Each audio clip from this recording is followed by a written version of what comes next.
Hello, green thumbs and cat lovers. Welcome back to the channel. Today we're diving into a plant that's a triple threat. It's gorgeous, it's incredibly easy to grow, and it drives our feline friends absolutely wild with joy. That's right, we're talking about the wonderful world of catmint. Now you might be thinking, isn't that just catnip? Well, not exactly. While they're related, catmint or *Nepeta* is much more than just a treat for your kitty. It is a stunning perennial that produces beautiful spikes of lavender blue flowers from late spring all the way through summer. It's a real showstopper in any garden border, rock garden, or even in containers.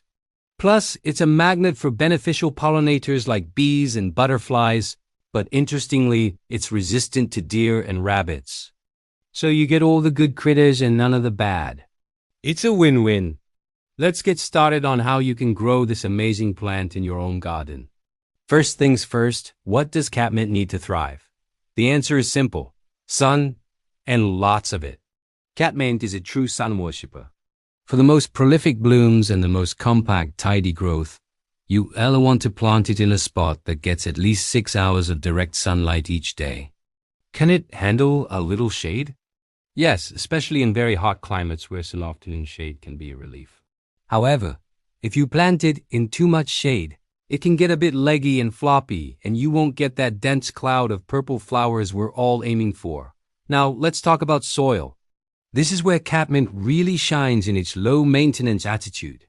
It's not picky at all. In fact, it prefers average to even poor soil as long as it's well-draining. That's the key right there, well-draining. Catmint absolutely detests having wet feet or sitting in soggy, waterlogged soil. This can lead to root rot, which is one of the few things that can really take this tough plant down. So, if you have heavy clay soil, you'll want to amend it with some compost or grit to improve drainage before you plant. Otherwise, sandy or loamy soil is perfect just as it is.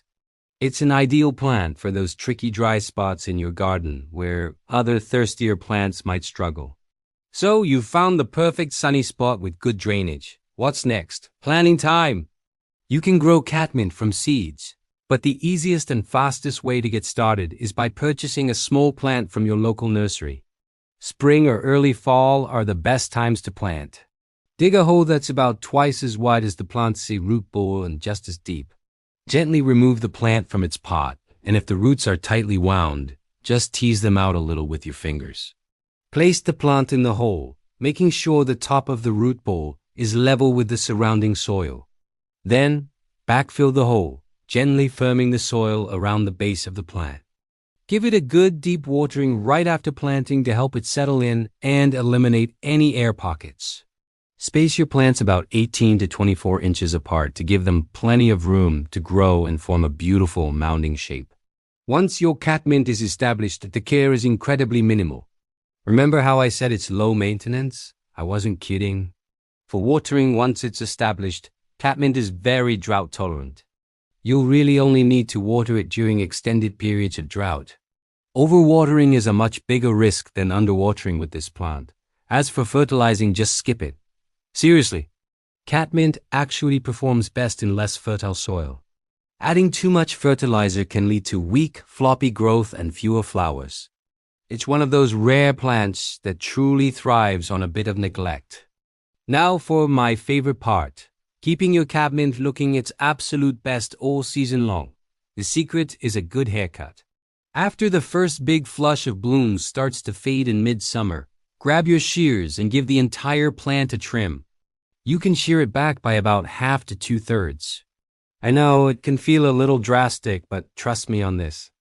This haircut will encourage the plant to produce a whole new flush of fresh foliage and, most importantly, a second wave of beautiful flowers that will often last right into the fall.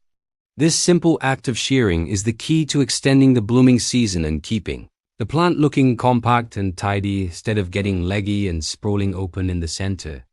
Let's not forget the cat in catmint. While many varieties of *Nepeta* are attractive to cats, the one most famous for it is *Nepeta* or true catnip. However, other garden varieties like the popular Walker's Low can also have a similar, though often milder, effect on some cats. Your furry friend might enjoy rolling in it, nibbling the leaves, and just generally having a great time. It's completely safe for them and can provide some fantastic enrichment. If you're growing it specifically for your cat, just be prepared for it to look a little, well, loved. They might flatten it a bit, but the plant is so resilient it will usually bounce right back. What about problems? Catmint is remarkably pest and disease-free. You don't have to worry about powdery mildew or aphids like you do with so many other garden plants. Its aromatic oils, which we and our cats find so pleasant, actually act as a natural deterrent for many common garden pests. As I mentioned earlier, the biggest issue is root rot from overly wet soil. So just ensure that good drainage and you'll be golden. Let's quickly recap the key points for success. 1. Full sun, at least 6 hours a day. 2. Well-draining soil. It hates wet feet. 3. Water sparingly once established. It's very drought tolerant. 4. Do not fertilize, it prefers lean soil. And 5. Shear it back by half after the first bloom cycle for a second flush of flowers. If you can remember those 5 things, you will have a stunning, trouble-free display of catmint year after year. It's a fantastic plant for beginners because it's so forgiving, and it's a favorite of experienced gardeners for its reliability and long season of interest. Whether you're creating a cottage garden, a pollinator paradise, or just want a tough, beautiful plant to fill a sunny spot, catmint is an outstanding choice. That's all for today's deep dive into catmint. I hope you feel inspired to give this wonderful perennial a try in your own garden.